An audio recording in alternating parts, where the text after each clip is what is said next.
চলমান টি-20 বিশ্বকাপ থেকে নাটকীয় প্রস্থান, ভারত সফরে না যাওয়া সেই কঠিন সিদ্ধান্ত, আর কোটি ভক্তের মনে জমে থাকা একটাই আতঙ্ক, বাংলাদেশ কি তবে 2028 বিশ্বকাপে বাছাই পর্ব খেলা লজ্জায় পড়বে?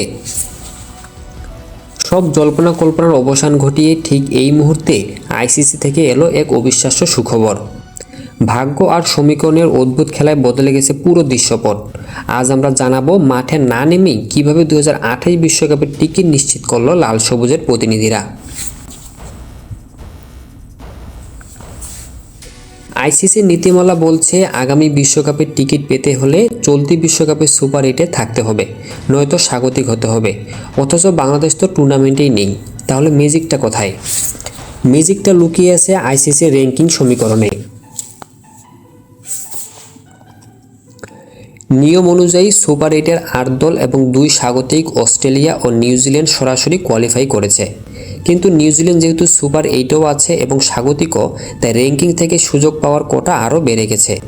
আর ঠিক এখানেই কপাল খুলেছে বাংলাদেশ, আফগানিস্তান ও আয়ারল্যান্ডের।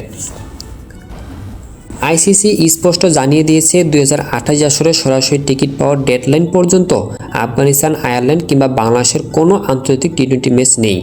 অর্থাৎ র্যাঙ্কিংয়ের 10, 11 এবং 12 নম্বর অবস্থানে থাকা এই 3 দলের পয়েন্ট কমার কোনো সুযোগ নেই। এক নজরে সরাসরি সুযোগ পাওয়া 12টি দল।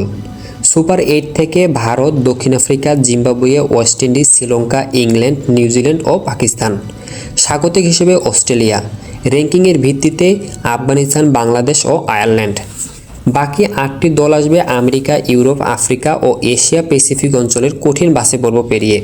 কিন্তু টাইগার ভক্তদের জন্য স্বস্তি একটাই, বাছাই পর্বে সে অগ্নিপরীক্ষা দিতে হচ্ছে না শান্ত লিটনদের। মাঠের লড়াইয়ে হোঁচট খেল ভাগ্যের জোরে 2028 বিশ্বকাপের মঞ্চ এখন বাংলাদেশের সামনে উন্মুক্ত।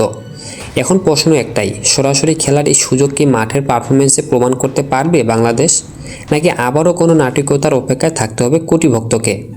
খেলার দুনিয়ার সব রোমাঞ্চকর আপডেট সবার আগে পেতে আমাদের সাথেই থাকুন। দেখা হচ্ছে পরবর্তী ভিডিওতে।